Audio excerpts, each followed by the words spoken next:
আজকে তো আহ নোড়ে না বাইসতে যাইছে দিহি বাইসতে বাইসতে বাইসতে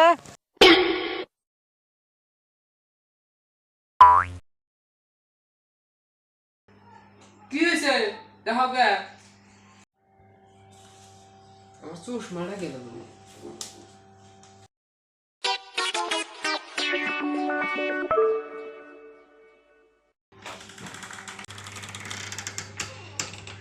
কি হয়েছে দেখো গে এই কদিন তো পরীক্ষার জন্য ঘুমই বারবার দাও নাই 10টা বাজে গেল এখনো ওডস নাই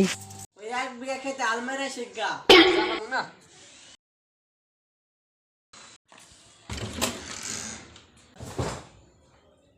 নু খেতে নু জানো না নু নু তোর সে খেতে যাই লাগবো আমি জানো না যাই লাগবো আজকে আজকে তোর যাই লাগবো জানি না